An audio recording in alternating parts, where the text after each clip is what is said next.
I recently maxed my main account, but the fun doesn't stop here. My next goal is to obtain every untradeable, equipable, or cosmetic item in the game that I can possibly get.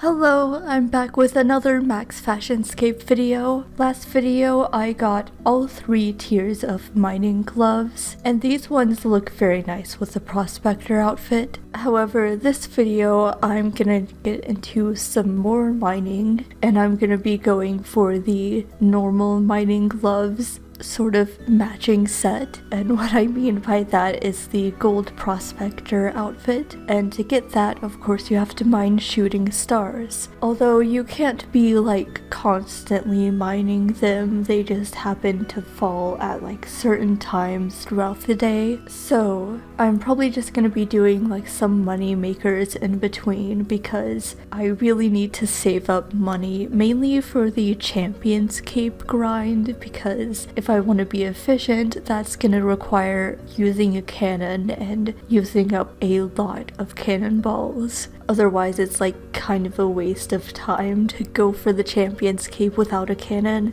But I have some money makers in mind and I'm gonna be making videos on those. Also, I looked through my list and there's not really anything else I can do that really gets me money. Like, I could do pest control and technically you profit from that, but it's such a small amount that you can't really call it a money maker. And I think you can also kind of make money from Guardians of the Rift, but I don't know how that is exactly, and right now I didn't want to like learn something new, like a new mini game like Guardians of the Rift, because we're in the process of moving right now, and it's also almost October when I'm recording this, and I'm really excited to like celebrate spooky season because Halloween is my favorite holiday, as you can probably tell by my username. So I wanted to just like do something chill while there's like all this other stuff going on. So I decided to pick shooting stars because I feel like it's nice to like lead off of the last video, because I got mining gloves and now I'm getting another mining outfit and it's gonna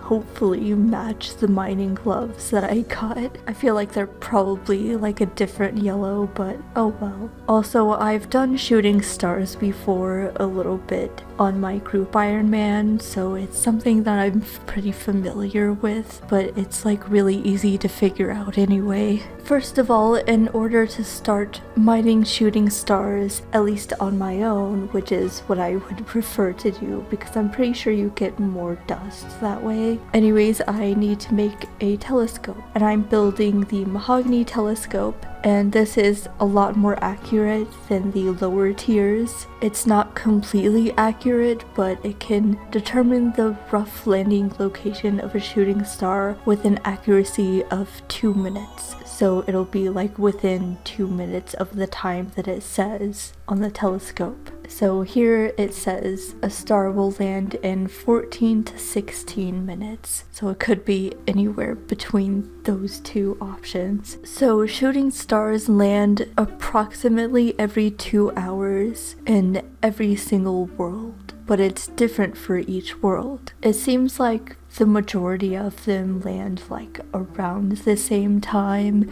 So if you miss a shooting star and then like 30 minutes pass, then you probably won't be able to find another one. It says on the wiki that there is a variation of up to 15 minutes, so they could land up to 15 minutes apart in different worlds, but no more than that. And on the wiki there's a bunch of landing locations that they could land, and so you kind of just like check each area when it lands to see where it is. You could use like, I believe there's a shooting stars clan, but then you're like competing with a lot of other people, so you'll usually get less XP and less dust. So it's kind of better to do it yourself, and that's what I'm going to do. I mean, I could test it out like with a clan, or there's also like a spreadsheet online, I think, or something like that. The only benefit to that is that it's easier to get to them, but then you're like competing with more people, so it's not really worth it unless you're just really lazy, which honestly fair, but I kind of like searching for the shooting star. Plus, as you can see, I have a lot of teleports, so I'm not worried about that. So you kind of just check this every once in a while until there is no longer a message, because then that means that the star has landed. In order to access the shooting stars reward shop, you talk to this guy here in Falador. Now I can trade him. So here in the shop they have the celestial ring, which I have on my group Iron Man. What this does is gives an invisible +4 boost to mining, although if you charge it with stardust, then it has a 1 out of 10 chance of giving an extra ore when mining rocks up to adamantite, with some exceptions. It can also be combined with an elven signet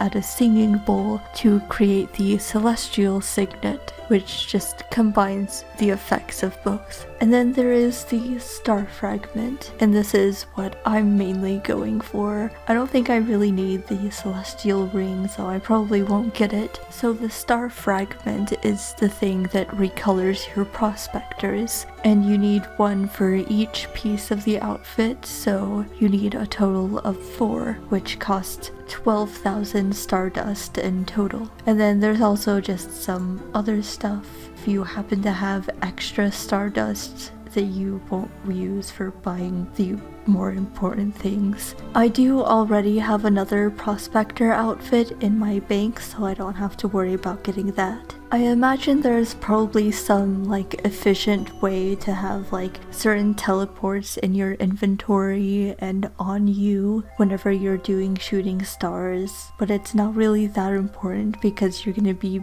banking everything after you're done mining it. Also, shooting stars, if you don't know much about them, come in different sizes ranging from level 1 to level 9, and you need different mining levels for each type.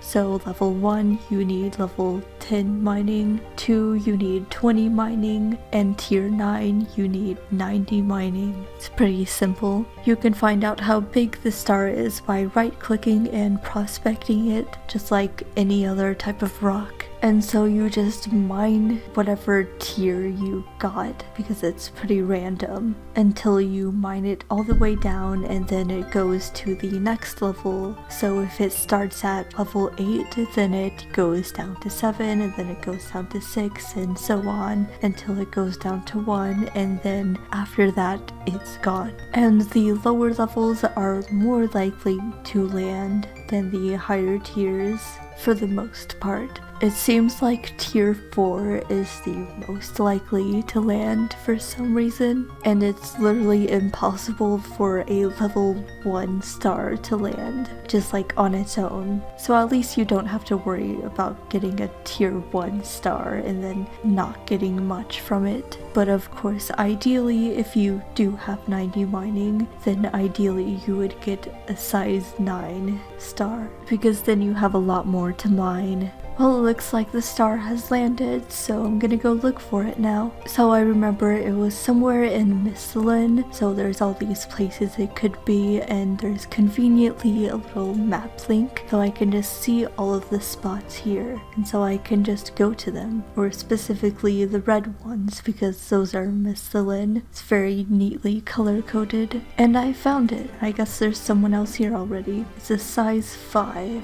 And now is the AFK part. I just get to sit here and chill at the crash star and mine it and slowly get stardust. Oh, and another thing to note is when the star size goes down that you stop mining, so you have to click on it again. And the star is gone, and I got 700 stardust from that and a couple of sapphires. And the next shooting star is gonna land in just under 2 hours. I guess I probably was mining that shooting star for about 20 minutes, so that makes sense. I just got a size 9 star all to myself. I'm currently in a 1750 world. I was actually originally in this world, but then I hopped here. I forgot why exactly, but I was doing other stuff earlier. And at first on this world, I had 1 star. I think it was a size 3 star all to myself, and that took me like a long time to mine it all the way down. And then my second star in this world, there was like a few people who joined, and now it's 11 p.m. at night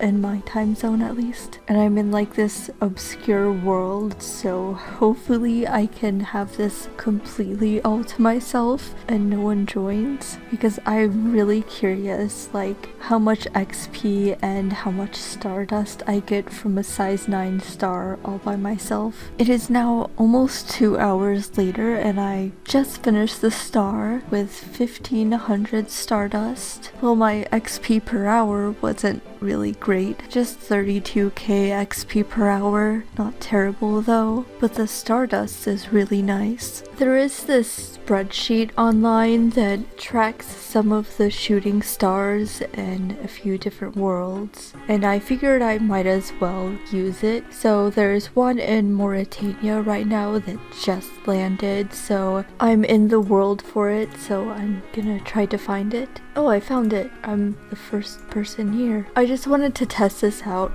Oh crap, I'm getting attacked. I think it's fine if I just run over here. Possibly, maybe not. Okay, I guess I'm just gonna have to get less mining XP. Well, anyway, I just wanted to test this out to see if it's still like as packed as it was when Shooting Stars just came out, because I think I first did Shooting Stars like, I don't know, several months ago or something, and it may have been in Leagues. I forgot which account it was on, or maybe it was on my group Iron Man. But I started doing Shooting Stars at one point, and I was told that there's this spreadsheet online that some people use to find shooting stars, because I guess some people like write down in the spreadsheet what shooting stars are in what world and stuff like that. And so it's all just there on the spreadsheet for like anyone who has the link to be able to look at it and go to the shooting star themselves. And I was told specifically to avoid those worlds if I want to get more stardust, because if I follow the spreadsheet and choose the worlds that are on the spreadsheet, then there's probably gonna be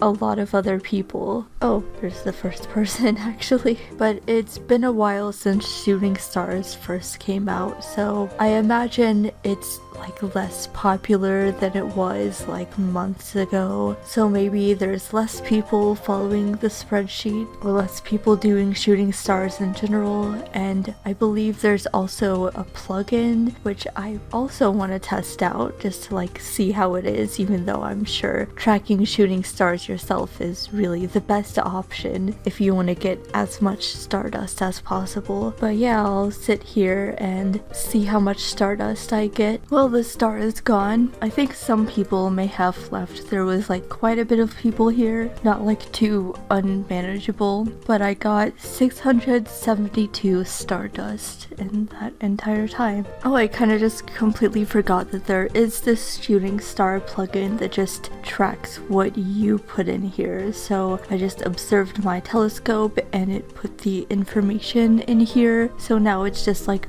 over here on my little sidebar in RuneLite so that I don't have to like keep checking every so often to check what the time is, because sometimes like I'll see a shooting star but then I'll go off to do something else for an hour or two and completely forget about the shooting star, and then I have to like go back and check because I have like no concept of time and I have to keep checking to see how long it's been and how long until the star lands. So this is actually really nice. I should have been using this sooner, but I just completely forgot about it.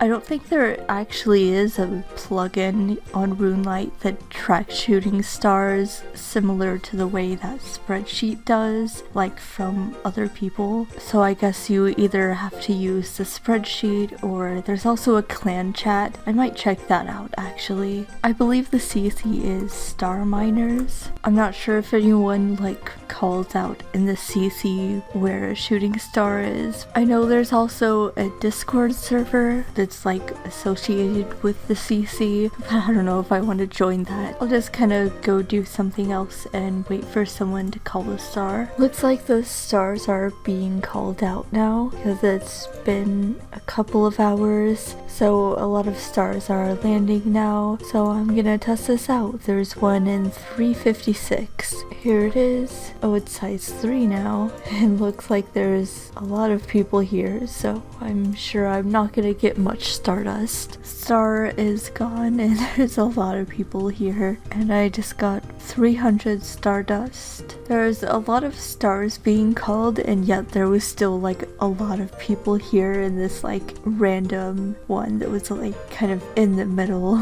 So clearly a lot of people are doing this, and I guess a lot of them are in the Discord because there's only like a couple of people who have like the purple name because they're in the clan chat. Also, I've heard that the CC and the Discord are kind of toxic, and I'd rather not stick around to find out if that's really true. So I'm just gonna leave and go back to fighting shooting stars on my own, and I guess I should like, as a control, I should do a shooting star on my own. It's like a tier 5 or a tier 3 or somewhere around there to see how much stardust I get from it. Although I guess you could use the CC or the Discord server to avoid those worlds so that you're guaranteed to get a shooting star by yourself, or probably by yourself, because there's probably going to be some people who are just looking around for shooting stars on their own and also happen to find the one that you found. I found a tier 3 star in the wilderness. I thought there would be no one here because like who wants to mine shooting stars in the wilderness? I found this on the stars spreadsheet. I imagine this is probably the only person who's actually gonna be here the entire time. Well, we survived. Oh, I guess that guy's not gonna survive.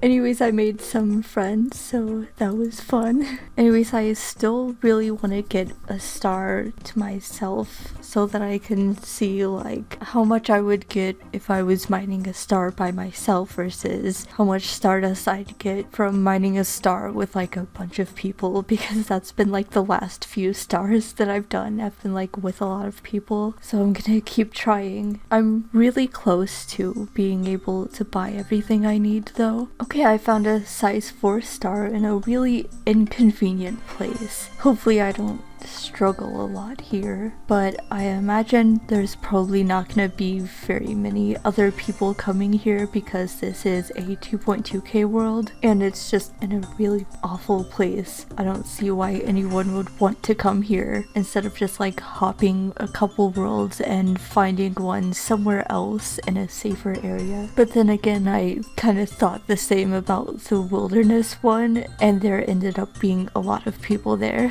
The star is at size 3 now and a couple of people joined. Not sure if they'll stay here. I feel like this spot really isn't worth it. I used a whole prayer potion just tanking one guy, but at least these guys are safe spotted and the NPC aggression timer went out.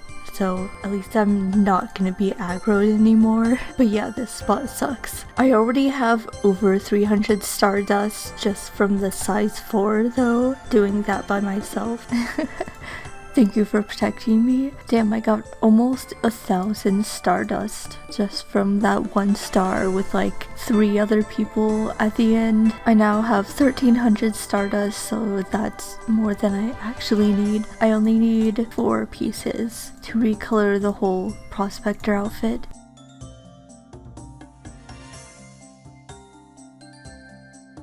Woo, the first gold piece, and it doesn't actually look gold, but the other ones will be really cool. Oh, hell yeah. Oh, that looks sick. It looks so clean compared to the other Prospector outfit, I think. Just had to run to the bank real quick to see how they look with these gloves. Yeah, it's not quite the same kind of yellow. The gloves are a little bit more like faded and a little bit more cool toned, but it still looks nice from a distance. It just looks like I have cool gloves. And I feel like the red with like my max cape and the pickaxe looks cool with the gold. I don't know. I like it. So there is the celestial ring. I guess I am pretty close to being able to afford it. I'm not sure if I should go for it or not. I guess I might as well. I mean, I do need to AFK a little bit longer anyway, but if I do end up having some leftover stardust, then I can just buy bags full of gems and soft clay packs. At least next time I do shooting stars, I'll look really cool. Okay, last item, bought. Now I have the celestial ring, and I could charge it with stardust, but I don't really care, so I guess I'll just buy a bag of gems. Cool, so these are all the gems I've gotten. I'm pretty sure I've gotten some more before this, and I sold them because I thought they were part of another kind of loot video, but I wouldn't expect to get a lot of gems doing this anyway. Well, I guess that's it for the video. I've achieved my goal that I set out to do, which is get the golden prospector outfit, which is just a nice little cosmetic upgrade to the normal prospector outfit, and a goal that I didn't have, which was get the celestial ring, because shooting stars are just really chill. I don't know. It honestly might be a good like really AFK moneymaker, except that you can't really like grind it out unless you get lucky and get like a size 9 star by yourself, because then you're mining that for like 2 hours, and so by the time you finish then another star has landed and you can go do that one. But that's pretty rare to happen unless you maybe track stars in like the Discord or something, but then you're competing with a lot of other people and so you get less stardust and it's less AFK. But anyway, I enjoyed this, and I hope you enjoyed watching and maybe learned something from this video. Thank you all for watching and sticking around, and thanks to the people who see me in game and say hi and say something nice to me and aren't weird. I love you all, and I'll see you in the next Max Fashionscape video. Goodbye, friends.